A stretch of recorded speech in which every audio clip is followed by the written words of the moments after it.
بسم اللہ الرحمن الرحیم رب اشرح لی صدری ویسر لی امری واحلل عقدۃ من لسانی یفقہوا قولی اما بعد فقد قال اللہ سبحانہ وتعالی فی کتاب الحکیم والقرآن المجید وما خلقت الجن والانس الا لیعبدون صلوات بیت محمد والہ.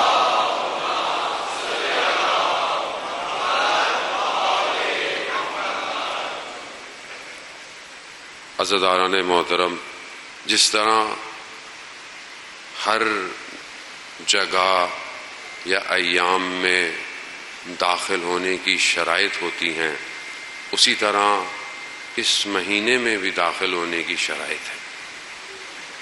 پہلی شرط گریہ ہے، بقا ہے، عزا ہے. جیسا کہ آپ نے سلام کے اشعار میں سنا کہ پہلی پرساداری جو ہے وہ بی بی سیدہ سلام اللہ علیہا کو ہے،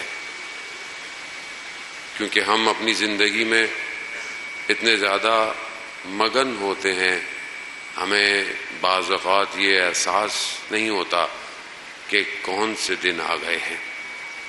جیسے ماہ رمضان ہوتا ہے، ہمیں پتہ نہیں چلتا، ہمیں اس وقت پتہ چلتا ہے جب چاند نکل آیا تو ہم کہتے ہیں اچھا رمضان شروع ہو گیا ہے. لیکن ماہ محرم الحرام کے جو کہ اسلامی سال کا پہلا مہینہ ہے، لیکن اس کی ابتدا حزن سے اور غم سے ہو رہی ہے. اور اس کی ایک سب سے بڑی وجہ کہ یہی وہ مہینہ ہے کہ جس نے اسلام کو باقی رکھا ہوا ہے. دنیا میں بہت سارے مکاتب ہیں اور ہر مکتب کسی نہ کسی طریقے سے دنیا میں چل رہا ہے، لیکن اگر انسانیت کا جو مکتب ہے اگر وہ زندہ ہے تو وہ سید الشہداء کی وجہ سے زندہ ہے. اور یہ جو دنیا میں ظلم کے مقابلے کی جتنی بھی داستانیں ہیں، ان سب کا سرور صرف یہی سید الشہداء علیہ الصلوۃ والسلام. ہم خدا کی بارگاہ میں شکر گزار ہیں کہ ہمیں خدا نے یہ توفیق عطا فرمائی کہ ہم زندہ رہیں اور ان ایام کو درک کریں اور اس کاروان میں شامل ہوں کہ جسے امام حسین علیہ الصلوۃ والسلام نے مدینہ سے شروع کیا ہے، اور یہ کارواں جاری اور ساری ہے. اس سال ہر سال جب ہم جمع ہوتے ہیں، وہ کہ ہماری ہر خوشی امام حسین کی خوشیوں کے ساتھ اور ہر غم امام حسین کے غم کے ساتھ ہے، لیکن ماہ محرم اپنے اندر ایک الگ داستان رکھتا ہے، ایک الگ جو ہے وہ اس کے اندر ایک ظرفیت ہے کہ جو پورے عالم میں اس مہینے میں کھل جاتی ہے، اوپن ہوتی ہے. جس کے اندر قابلیت ہوتی ہے وہ امام حسین کے کاروان میں داخل ہوتا ہے. ہر کوئی داخل بھی نہیں ہو سکتا، اور داخل ہونے کے بعد باقی رہنا شرط ہے. ورنہ لوگ امام حسین کو جانتے تھے جب امام نے مدینہ چھوڑا ہے. کتنے لوگ مدینہ سے چل پڑے، کتنے لوگوں نے امام کو مکہ میں دیکھا، کتنے لوگوں نے امام کو احرام توڑتے ہوئے دیکھا، کتنے لوگ خانہ کعبہ کی طرف آ رہے تھے اور امام حسین جا رہے تھے. کعبے کا وارث جا رہا ہو اور آپ کعبے کے طواف کی طرف بڑھ رہے ہیں. خوب نہیں پہچانا کہ اصل دین کی اساس حسین ہے. اور یہی چیز ہے کہ جو پوری دنیا سمجھنے کی کوشش کرتی ہے. اور ان ایام میں بہرحال ہم سب کی بھی ذمہ داری ہے کہ ہم اپنی زندگی کے ہر طور اور طریقے سے، اور ان ایام میں عزاداری ہے، مجلس ہے، ماتم ہے، جلوس ہے، جو بھی ہم ان ایام میں کرتے ہیں، ہمارے ہر موومنٹ سے، ہماری رفتار سے، ہماری گفتار سے، ہمارے عمل سے صرف ایک چیز جھلکنی چاہیے کہ جو مقصد امام حسین ہے. یہ نہ ہو کہ ہم بہت ساری چیزیں کر رہے ہوں اور اس میں امام حسین کا مقصد کھو جائے، تو پھر ہم سید الشہداء علیہ الصلوۃ والسلام سے کیسے شفاعت حاصل کر پائیں گے؟ کیونکہ انہوں نے جو قربانی دی ہے یہ بہت بڑی قربانی ہے. یہ قربانی ظاہری بدنوں کا بکھرنا نہیں ہے، یہ قربانی اس سے کہیں زیادہ ہے۔ بدن یہاں معنی نہیں رکھتے، یہاں بدن معنی رکھتے ہی نہیں تھے کہ وہ آپ کے سامنے وہاب ابن قلبی کی والدہ کو جب سر دیا گیا تن سے جدا کر کے تو انہوں نے سر کو واپس دے دیا، کہا جو ہم خدا کی راہ میں دیتے ہیں اسے واپس نہیں لیتے۔ یہ یعنی وجود کو اس قابل کرنا ہے کہ وہ اس مقام پہ پہنچ جائے جہاں بدن کی قید سے آزاد ہو جائے۔ یہ چند دن خدا نے جو توفیق دی ہے، ہم خدا کی بارگاہ میں شکر گزار ہیں، وقت کے امام کی نوکری کر سکیں تو انشاءاللہ خدا ہمیں توفیق دے کہ اس سفر کو طے کریں اور آخری مجلس تک کوشش کریں کہ ہماری روح ہمارے بدن سے آزاد ہو جائے۔ اور ہمارا مقصد بھی یہی ہے۔ قرآن کی ایک آیت کہ جس کو میں نے حقیر نے، بہرحال میں نے تو کچھ نہیں کیا، جو خدا نے توفیق دی ہے کہ جو مجھے اس کی ذیل میں آپ کی گفتگو ان چند دن آپ کی کرنی ہے، وہ سورہ طٰہٰ کی آیت ہے۔ اور سورہ طٰہٰ جو ہے وہ قرآن کا بہت معروف سورہ ہے اور مشہور آیت جو ہم ہر وقت سنتے رہتے ہیں، جو میں اکثر پڑھتا ہوں، رب اشرح لی صدری، اور بہت ساری اور جو حضرت موسیٰ سے ریلیٹڈ آیات ہیں، وہ اس کے اندر جو ہے وہ داستان حضرت موسیٰ کی قصہ ہے۔ رب اشرح لی صدری میں ایک آپ کو دیکھ کے انشاءاللہ بتاؤں گا، یہ نہ کوئی مجھے بول دے مولانا صاحب وہ تو دوسری صورت تھی، آپ نے جلدی میں کچھ اور بتا دیا۔ صلوات بھیج دے محمد وآل محمد، اللہم صلی علی محمد۔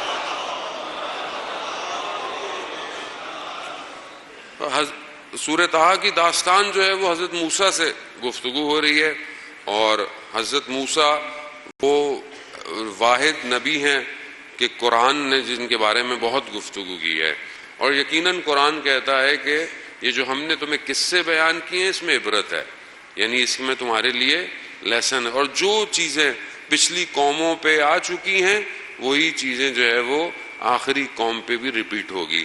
تو اس لیے بنی اسرائیل کا واقعہ بہت زیادہ ہے۔ جو اسپیسیفک حصہ جو آپ کے لیے مجھے خدا نے توفیق دی ہے کہ جس پر ہم گفتگو انشاءاللہ آگے کریں گے، وہ آیت نمبر 39 کا لاسٹ حصہ ہے کہ جہاں پر پروردگار حضرت موسیٰ سے مخاطب ہے، کہ جہاں پر آیت کے شروع میں پروردگار نے حضرت موسیٰ کو کہا کہ ہم نے تمہاری والدہ کو وحی کی کہ اس کو صندوق میں ڈال دو اور اس کو بھیج دو، اور پھر بہن کو جو تھی وہ دیکھتی رہی کہ یہ صندوق کہاں جا رہا ہے، اور پھر یہ وہاں جا کے رکا۔ نہ کتنا خوبصورت کام ہے پروردگار کا۔ میں یہ صرف آپ کی توجہ کے لیے کہ یہ ہمارا ایمان ظاہر ہے، میرا تو میں آپ کی نہیں کہوں گا کمزور ہے۔ قرآن میں خدا دیکھیں کیا ارشاد فرماتا ہے کہ ہم نے تمہیں اس کے پاس جا کے روکا جو ہمارا بھی دشمن تھا اور تمہارا بھی دشمن تھا۔ یعنی پروردگار کا کتنا عجیب نظام ہے کہ اپنے بہترین بندے کو، کہ جس کے لیے امت انتظار کر رہی ہے، اس کو وہاں جا کر بھیجا کہ جو خدا کا بھی دشمن تھا، اور حضرت موسیٰ کا تو انتظار کر رہا تھا کہ جو ان کو بتایا گیا تھا کہ بھئی ایک بچہ پیدا ہوگا جو آپ کی حکومت کو الٹ دے گا۔ یہ صرف اگر ادھر بھی رک جائیں تو عشرے ختم نہیں ہونے والے، صرف اتنا رک جائیں کہ جو خدا کی پلاننگ ہے اس پر ایمان رکھنا چاہیے۔ ہم اپنی زندگی میں جو پلاننگ کرتے ہیں اچھی بات ہے، کیریئر بنائیں، سب کچھ بنائیں، لیکن خدا کا ایک پلان ہے، اور خدا کے پلان کے آگے کوئی پلان نہیں چل سکتا۔ پروردگار نے رسول خدا کو فرمایا کہ یہ جو آپ تیر مار رہے ہیں یہ آپ نہیں مار رہے، یہ اصل میں ہم مار رہے ہیں۔ اور دشمن جتنی پلاننگ کر لے خدا کے آگے، لیکن اس کے لیے قوم کو کوشش ضرور کرنی ہے۔ یہ جو کربلا کی داستان ہے وہ یہی بتانا چاہتی ہے کہ قوم کیا کر رہی تھی اور قوم کو کیا کرنا چاہیے تھا۔ آج ہم نے بھی اسی کو چیک کرنا ہے۔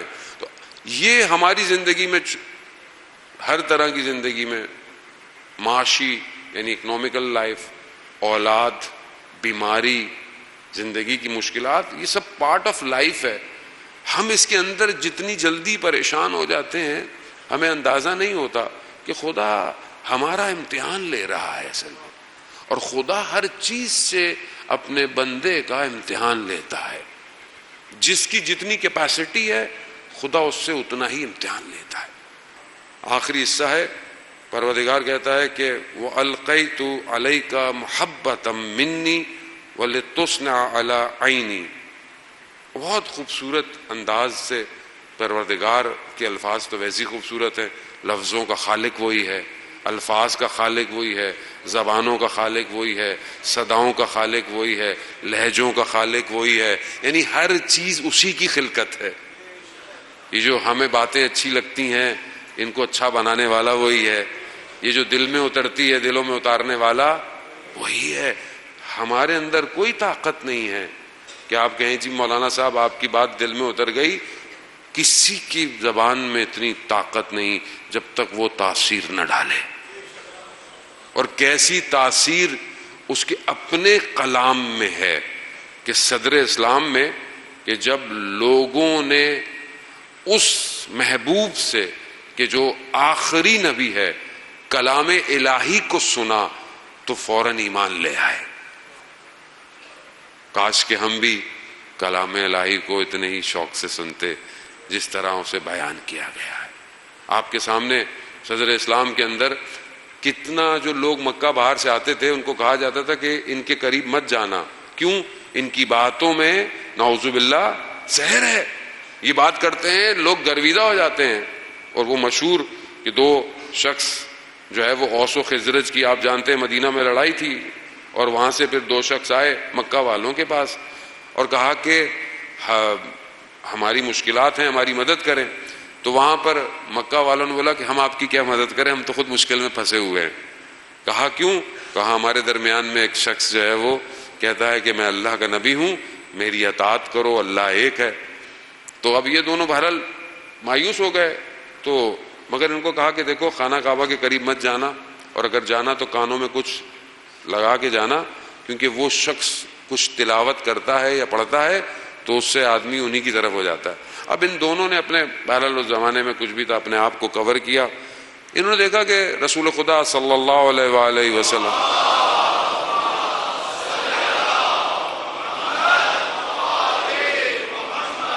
رسول خدا جو ہیں وہ ہیں اور کچھ بیان کر رہے ہیں۔ اب انہوں نے ایک دوسرے سے کہا کہ ہم مدینہ واپس جائیں گے تو ہم مدینہ سے ہمیں کچھ لوگ پوچھیں گے کہ بھائی وہاں کیا تھا، ہم بولیں بھائی ایسی وہاں داستان ہے کہ کوئی شخص ہے، تو لوگ ہم سے پوچھیں گے کہ وہ شخص کیا باتیں کرتا ہے، تو ہم بولیں گے ہم نے سنا نہیں، تو لوگ بولیں گے کیا سننا تو تھا کم از کم کہ وہ کیا باتیں کرتا ہے۔ تو انہوں نے اپنے کانوں میں جو کچھ تھا اس کو ہٹایا، تو محبوب کبریا کلام کبریا بیان کر رہے تھے، اور وہ کلام سنتے ہی ان دونوں کے دلوں پر اثر ہو گیا اور دونوں وہی مسلمان ہو گئے۔ کلام الہی اتنی تاثیر ہے۔ یہ جو ہم دنیا جہان کی چیزیں سنتے رہتے ہیں، میں اپنے آپ سے مخاطب ہوں، آپ سے خدا نخواستہ نہیں کہہ رہا، کلام الہی کتنا سنتے ہیں ہم، مطلب کلام کی تاثیر اور کلام کی اہمیت کتنی ہے کہ سید الشہداء علیہ السلام نے نیزے پر بھی قرآن کی تلاوت کی ہے۔ اصل قرآن ہی تو ہے، اور قرآن اگر زندگی میں نہیں ہے زان محترم تو پھر یہ جو پریشانیاں ہیں، یہ جو مشکل ہیں، اس کی وجہ یہی ہے کہ کلام الہی نہیں ہے زندگی میں۔ بہرحال اس کو کوشش کریں کہ ہم پڑھیں۔ اور وہ اب قرآن کی تاثیر، قرآن کی خوبصورتی، پروردگار اس حصے میں اپنے محبوب یعنی حضرت موسیٰ علیہ السلام بھی اللہ کے بہت قربت اور بہت محبت ہی تھی، ان کو جو اتنا سب کچھ بیان کیا، کہا موسیٰ القیتو، میں نے آپ کے اوپر اپنی محبت کا عکس ڈالا ہے، یعنی میں نے آپ کے اوپر اپنی محبت کا عکس ڈالا ہے، اور آپ کی پرورش تاکہ میری نگرانی میں ہو سکے۔ اب یہ بہت خوبصورت سا حصہ ہے جان محترم کہ خدا جس کو چاہے اس کے قلب پہ اپنی محبت کا عکس ڈالتا ہے۔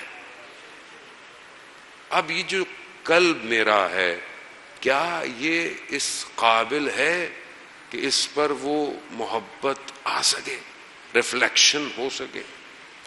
تو یہیں سے بہرحال ہم اپنی سٹرکچر جو ہے وہ گفتگو کا کہ یہ جس دنیا کے اندر ہم ہیں یہ دنیا بہت تھوڑی سی ہے جسے ہم میٹر کہتے ہیں.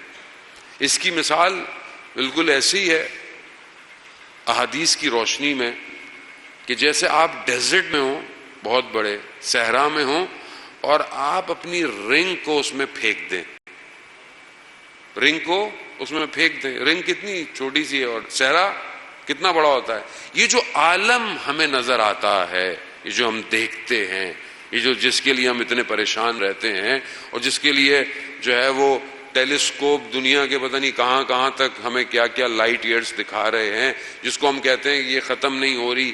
گلیکسی کی موومنٹ جو ہے وہ 700 سم تھنگ جو ہے وہ پر کلومیٹر آر کے حساب سے موو کر رہی ہے، اور پتہ نہیں کتنی گلیکسیز ہیں اس کے اندر، ہم پتہ نہیں کہاں ہیں، پھر سیارے ہیں، پھر ستارے ہیں، پھر پتہ نہیں کیا.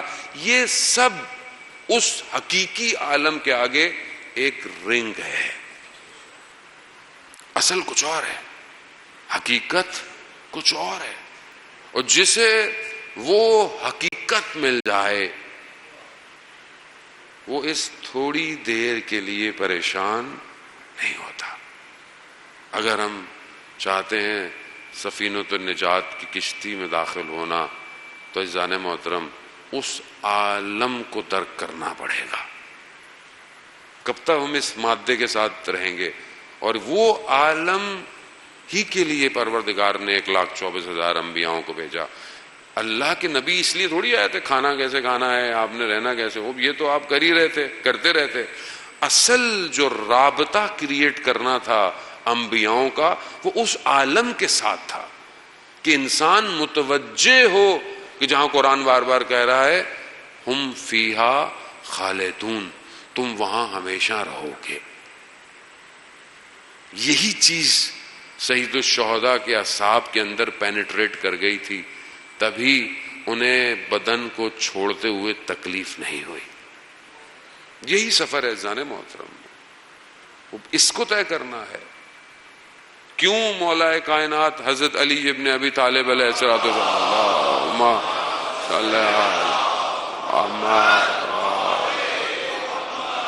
ابن عباس سے روایت ہے کسی جنگ میں امام خیمے میں بیٹھے ہوئے اپنے نالین مبارک کو درست کر رہے ہیں. ابن عباس کہتے ہیں میں کچھ بڑے سرداروں کے ساتھ پہنچا تو میں نے کہا مولا بڑے بڑے سردار کچھ آئے ہوئے ہیں تو آپ یہ کیا کر رہے ہیں؟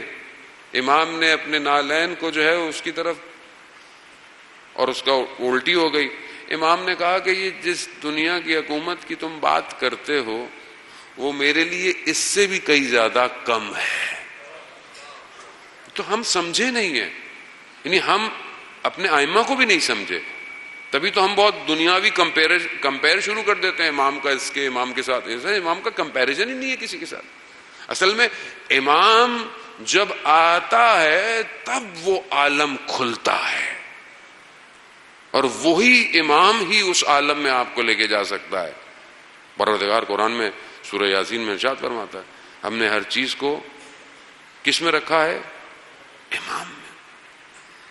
ہر چیز جو ہے وہ خدا نے سمیٹ دی ہے. اس عالم کو سمجھنا کہ جس میں ہم شروع میں قرآن کی آیتیں بھی پڑھتے ہیں کہ ایمان جب تک غیب پہ نہیں لاؤ گے تو ایمان پورا نہیں ہوتا. اب یہ غیب جس کو ہم کہتے ہیں کہ انسان کہتا ہے کہ میں غیب پر ایمان لے آؤں، ہمارے لیے سادی سی ڈیفینیشن میں غیب ہوتا ہے جنت ہے، جہنم ہے، روز قیامت ہے. غیب کے سادے معنی چھپے ہوئے ہیں، یعنی ہائڈ. جو چیز غائب ہو سادے لفظوں میں غائب ہے، نظر نہیں آ رہا، ہائڈ ہوا ہے، چھپا ہوا ہے. اور وہ ہائڈ ہو سکتا ہے میرے لیے چھپا ہوا ہو لیکن آپ کے لیے واضح ہو، تو آپ کے لیے وہ غیب نہیں ہے. بس تھوڑی سی توجہ کی ضرورت ہے کہ میں مقدماتی گفتگو کروں تاکہ ہم تھوڑا سا آگے کی طرف بڑھیں. عزیزان محترم، خوب یہ جو غیب ہے اور یہ جو شہادت ہے، یعنی گواہی انسان دیتا ہے، شہود ہے، یہ اسی عالم ہی کے ذریعے سے وہاں پہنچا جاتا ہے اور کہیں سے نہیں جائے گا. مجھے دیوار کے اس طرف نظر نہیں آ رہا کیونکہ میرے لیے غائب ہے، لیکن ہو سکتا ہے آپ کے موبائل میں کیمرے کی اپلیکیشن لگی ہوئی ہو اور وہاں کیمرہ لگا ہوا ہو، آپ نے اپنے ہاتھ میں دیکھا، کہا مولانا آپ کو نظر نہیں آ رہا لیکن مجھے نظر آ رہا ہے، تو میں کیا کہوں گا؟ آپ کے پاس علم غیب ہے؟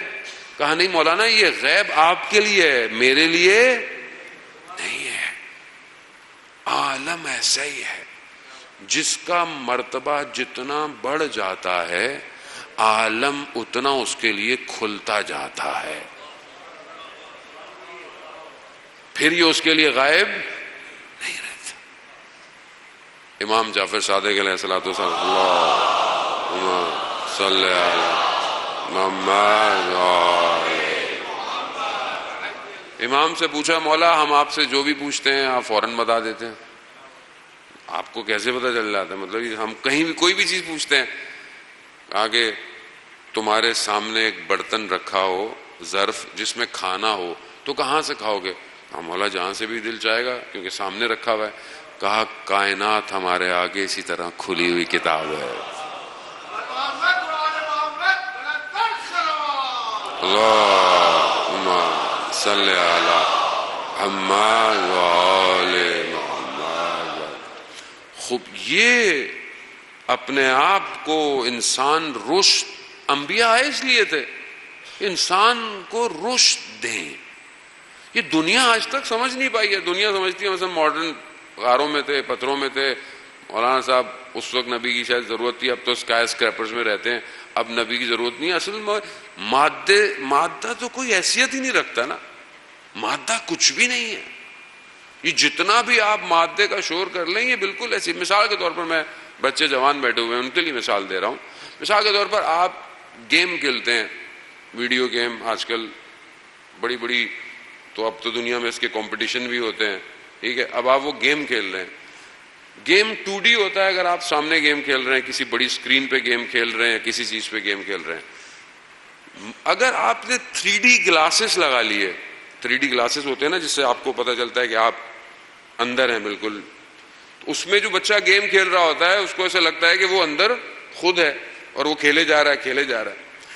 اب مثال کے طور پر ایک بچہ پیدا ہو اور اس کو 3D لگا دیے جائیں، اب 3D کے اندر جو بھی کریکٹر ڈیزائن ہوگا، وہ ہاتھ ہلائے گا وہ ہاتھ ہل رہے ہیں، وہ گر رہا ہے وہ گر رہے ہیں، تو اس کی پوری زندگی وہی ہوگی کہ جو اندر ڈیزائنڈ ہے، کیونکہ آپ کو پتا ہے کہ وہ آپ چہرے پہ لگاتے ہیں وہ سافٹ ویئر بھی ڈیزائنڈ ہیں، جو آپ چاہیں وی آر کربلا بھی آپ نے شاید کسی نے دیکھی ہو یا آپ کو پتا ہو کہ ورچوئل ریئلٹی میں کربلا کے لیے بھی بنایا گیا ہے تاکہ آپ کربلا کو اور درک کر سکیں، آپ اپنے آپ کو خیموں کے آس پاس محسوس کر گئے۔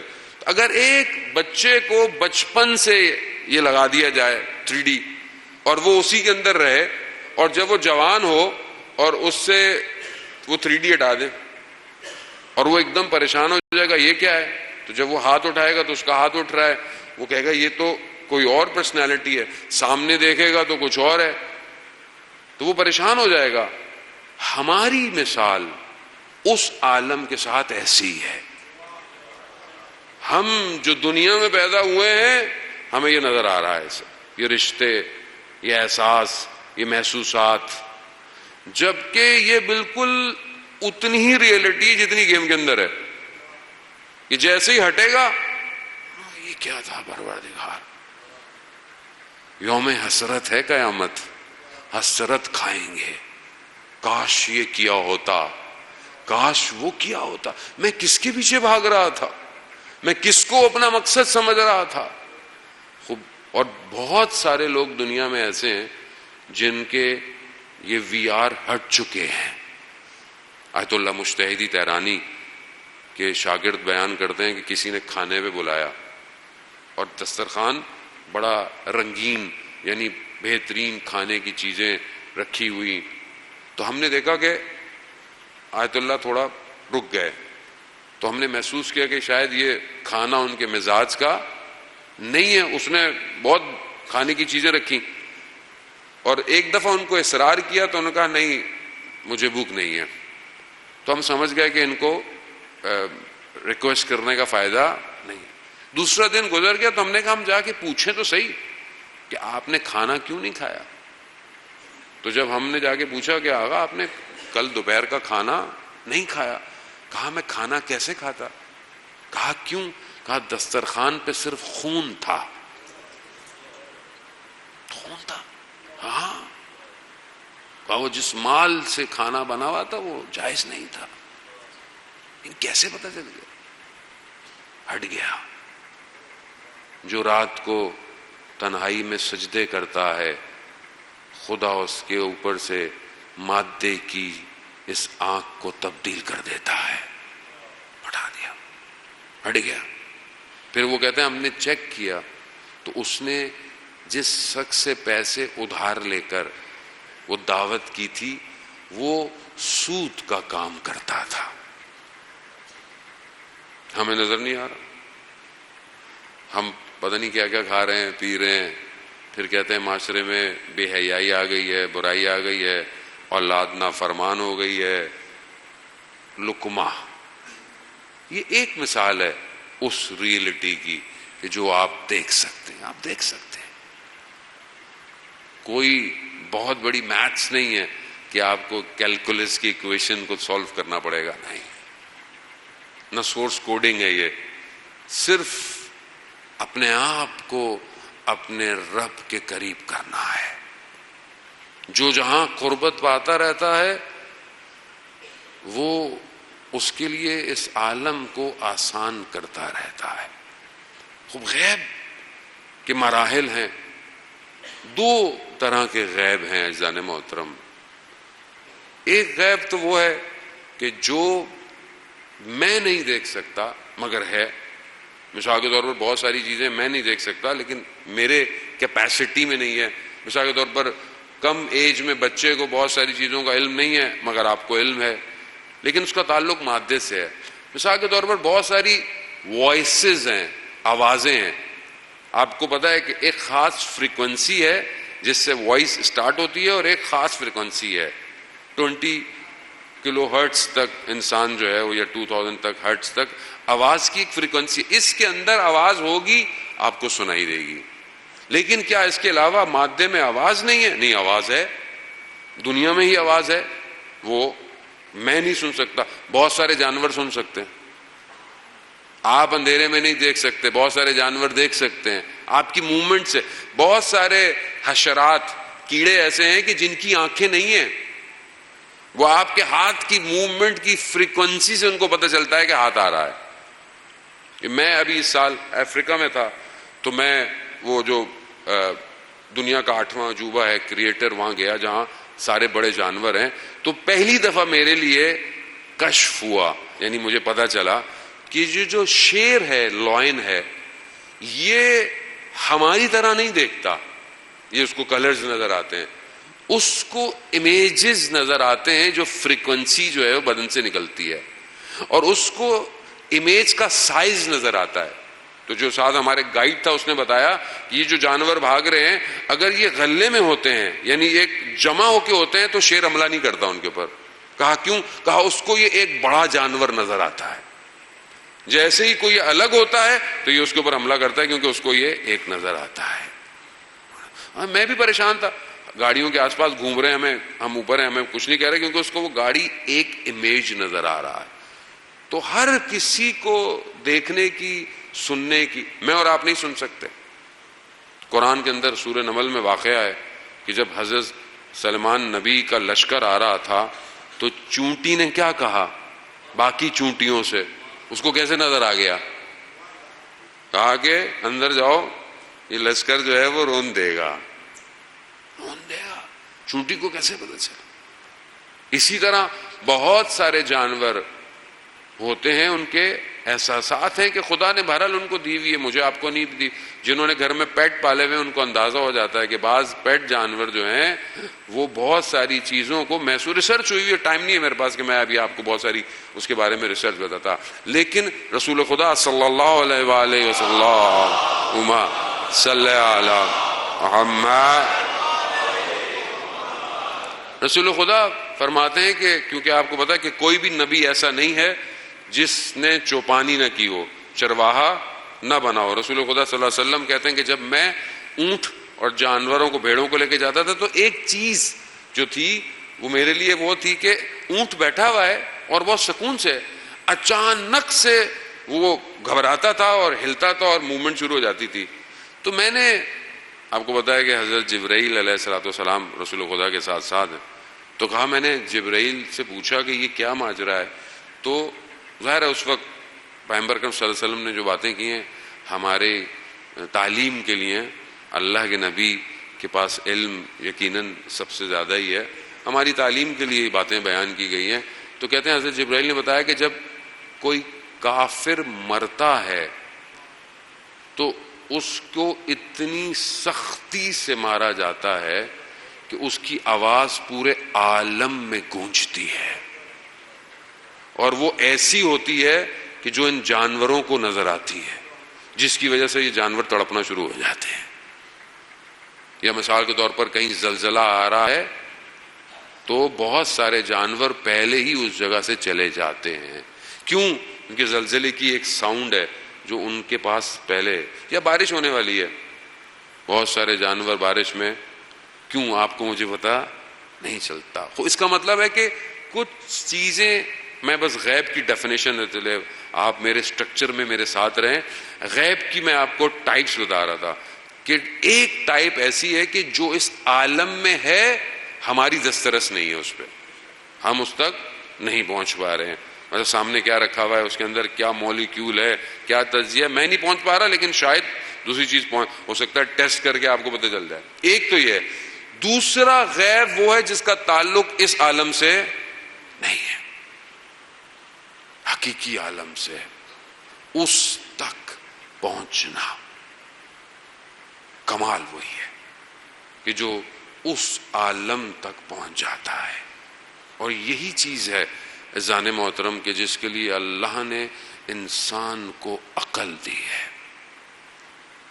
اب آپ سوچیں کہ اللہ نے اتنا زبردست ہارڈ ویئر اور سافٹ ویئر بنایا ہو اور آپ اس سے چھوٹے چھوٹے سے کام کر رہے ہو۔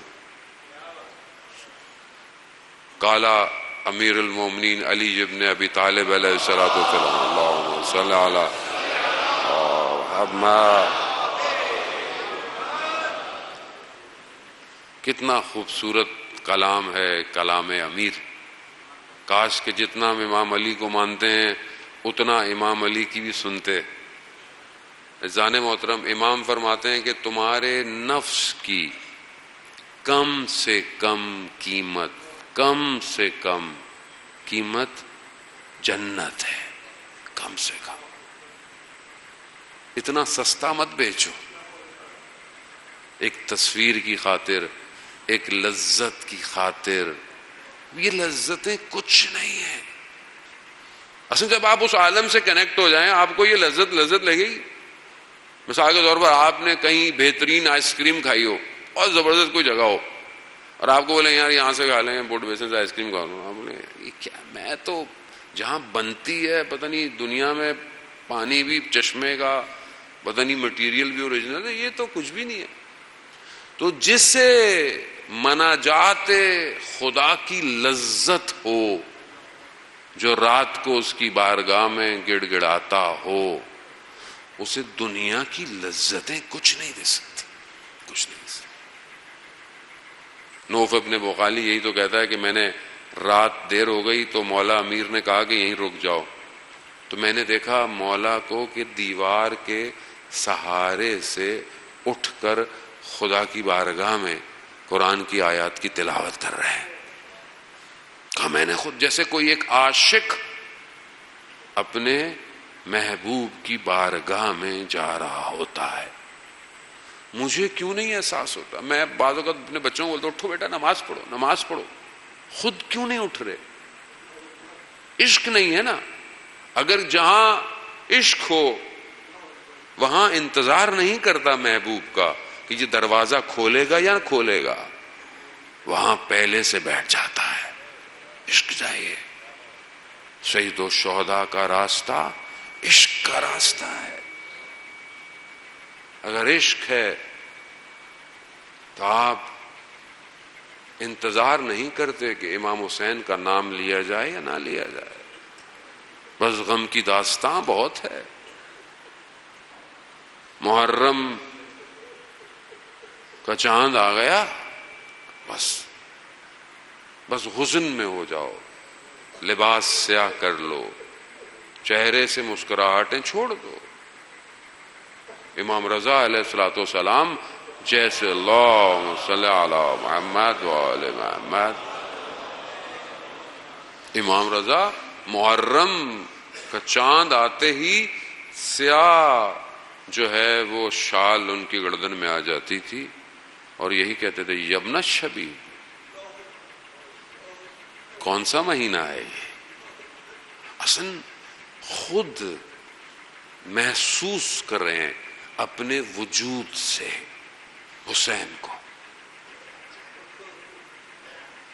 مطلب ظاہری چیزیں امپورٹنٹ ہیں، آپ مجلس کریں، آپ عزاداری کریں، ساری چیزیں کریں، آپ جو کر سکتے ہیں آپ کرنا چاہیے. اپنے گھر کا ماحول بھی حسینی بنائیں.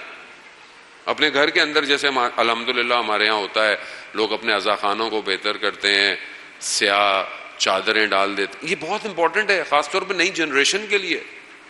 ورنہ جس طرح یہ جنریشن جا رہی ہے یہ تو آہستہ آہستہ نیٹ فلکس اور پتہ نہیں کدھر نکل جائے گی. یہ ٹک ٹاک اور انسٹاگرام ٹھیک ہے اچھی چیزیں بھی آتی ہیں آپ دیکھیں، لیکن یہ تو کہیں اور چلی جائے گی. یہ تو پھر ہر چیز تھوڑی دیر کے لیے نہیں. اصل حزن جو ہے، حزن جسے کہتے ہیں، اصل حزن کے لیے ضروری نہیں ہوتا کہ میں بناوٹی بنوں نا، میرے اندر غم ہونا چاہیے. غم کہ وہ مہینہ ہے کہ جہاں پر ایک ماں مدینہ چھوڑ چکی ہے. اندر غم، اندر غم. عزیزان محترم، خوش قسمت ہے وہ کہ جس کی آنکھ میں حسین کے لیے آنسو ہے. خوش قسمت ہے. ماؤں نے کتنی محنت کی ہے آپ کو یہاں بٹھانے کے لیے، بہت محنت کی ہے. آپ نے والدین دنیا سے چلے گئے تو دعا کیا کریں، ہیں تو ان کے ہاتھوں کو چوما کریں کہ آپ کو یہ سکھایا ہے. شاید اس عالم میں آپ کو یہ سمجھ نہ آئے، اس عالم میں آپ کو نظر آئے گا کہ جو آنکھیں وہاں گریہ کر رہی ہوں گی مگر جو آنکھ حسین کے لیے روئی ہے وہ وہاں گریہ نہیں کرے. ہاں عزاداران محترم، پہلی محرم گزر گئی، گزر رہی ہے، دوسری محرم کی شب لگنے والی ہے. وہ ماں جو مدینہ میں دیواروں کے سہاروں سے چلتی ہے،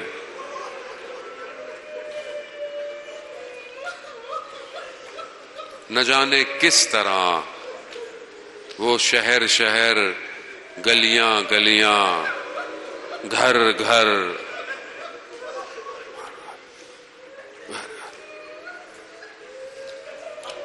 خدا آپ کو اس کا اجر دے. اصل بکا اگر رونا نہ آئے نا تو روایت میں ہے تبقا، اپنے چہرے کو ایسا بنا لو کہ رو رہے ہو.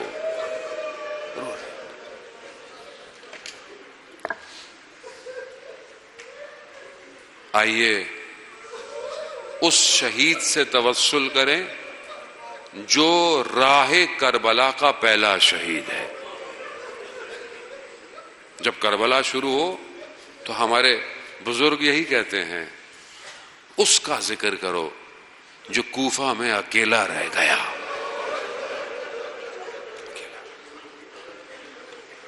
امام حسین علیہ السلام کسی کو بھیجیں اور کہیں کہ یہ میرا قاصد، یہ میرا نمائندہ.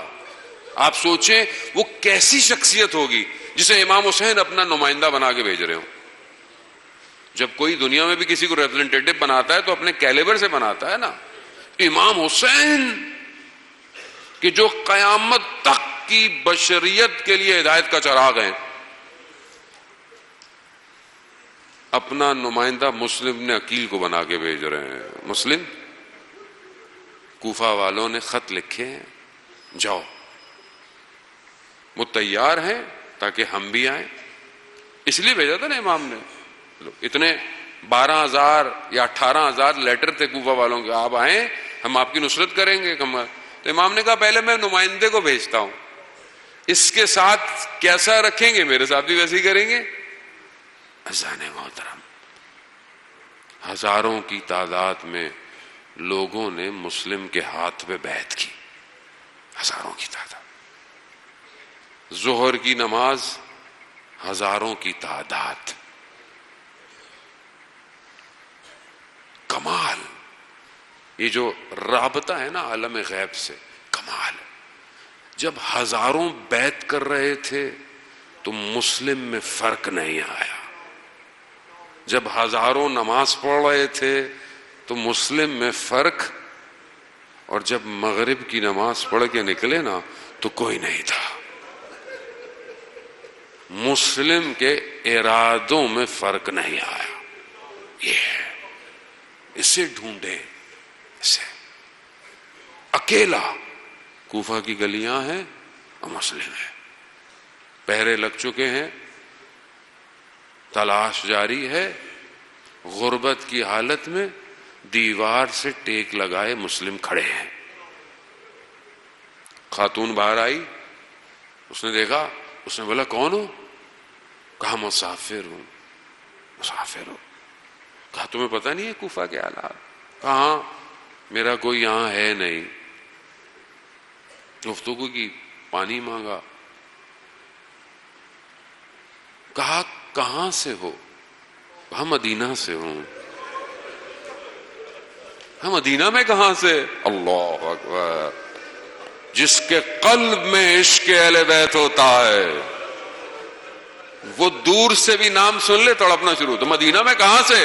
کہا کوچہ بنی ہاشم سے. کہا کوچہ بنی ہاشم میں کہاں سے؟ جب مسلم نے اپنا تعارف کرایا، خاتون نے کہا مسلم آ جاؤ. مسلم کہا. رات مسلم نے عبادت میں گزاری. عبادت مسلم جانتے ہیں لقا اللہ ہے. مسلم کو خوف نہیں ہے کوئی. مسلم تو ملاقات چاہتے ہیں خدا سے. عبادت کی. دوسرے دن آپ کے سامنے میں جنگ نہیں پڑھوں گا لیکن بنی ہاشم کا خون ہے، نہ ہرا پائے. ہیلوں بہانوں سے حضرت مسلم کو جو ہے وہ گرفتار کیا. خون کے نشان ہیں، ٹپک رہا ہے. دربار میں حاضر کیا. کوئی وصیت ہے؟ حضرت مسلم نے اپنی وصیتیں کی. ایک وصیت اور کی. کہا میرا پیغام حسین ابن علی تک پہنچا دو. کہا کیا؟ کہا کوفہ وفا ندارت. کوفہ والے وفادار نہیں ہیں. بس عزیزان محترم، حضرت مسلم کو لے کے چلے، گریہ کر رہے ہیں، رو رہے ہیں. شخص نے بولا ایسا کام ہی کیوں کیا کہ رونا پڑ گیا؟ کہا میں اپنے لیے نہیں رو رہا. کہا میں ان کے لیے رو رہا ہوں جو حسین ابن علی کے ساتھ آ رہے ہیں. عمارے پہ بلند کیا، پانی حضرت مسلم کو دیا. خون کے قطرے پانی میں آئے، پانی نجس ہو گیا. دوسری دفعہ دیا، خون کے قطرے آئے. مسلم پانی نہ پی سکے. اور کیسے پیتے کہ جب ارباب پیاسا شہید ہوگا. ارباب مسلم کیسے پانی پی؟ بس عزیزان محترم، سر کو تن سے جدا کیا، بدن کو عمارہ سے نیچے. وہ جو شخص پہنچے ہیں نا امام حسین کی خدمت میں، بس تھوڑی دیر، پہلی محرم ہے، عزیزان اپنے آپ کو آمادہ کریں. خدا ہمیں توفیق دے ان چند دنوں میں بی بی سیدہ ہم سے راضی ہو سکیں، ورنہ ہمارے پاس کچھ نہیں ہے. میرے پاس کچھ نہیں ہے سوائے ان چند آنسوؤں کے جو روز محشر میں شاید پیش کر سکوں. عزیزان محترم، جو شخص آئے نا، جنہوں نے خبر دی، امام حسین جانتے تھے، امام تھے، لیکن قاصد جب آئے نا، پہنچے تو انہوں نے بتایا امام حسین کو. تو ان کا آخری کیا؟ انہوں نے کہا ہم نے دیکھا کہ ایک مسلم کے بدن کو رسیوں سے باندھ کر کوفہ کی گلیوں میں ایک عالم دین بیان کرتے ہیں کہ حضرت مسلم نے اپنے بدن سے کوفہ کی گلیوں کو تیار کیا ہے، علی کی بیٹیاں آنے والی ہیں۔ اللہ اکبر، اللہ اکبر، اللہ اکبر۔ تو آپ جانتے ہیں نا کہ جب یہ لٹا ہوا کاروان کوفہ پہنچا ہے تو استقبال کس نے کیا؟ مسلم کا بدن لٹکا ہوا ہے۔ امام کو جب خبر دی نا، بس چند جملے التماس دعا، امام کو خبر دی، امام نے حضرت مسلم کی بیٹی کو بلایا، حمیدہ، اپنے دامن میں بٹھایا، سر پہ ہاتھ پھیرا۔ بنی ہاشم کی بیٹی ہے، پہچان گئی، کہا مامو جان بابا خیریت سے ہیں؟ ایک چھوٹی سی بچی بیٹھی ہوئی یہ نظارہ دیکھ رہی ہے کہ جب کوئی یتیم ہو جائے تو سر پہ ہاتھ پھیرے جاتے ہیں۔ اسے نہیں پتا کہ 10 محرم کو جب وہ یتیم ہوگی تو سر پہ ہاتھ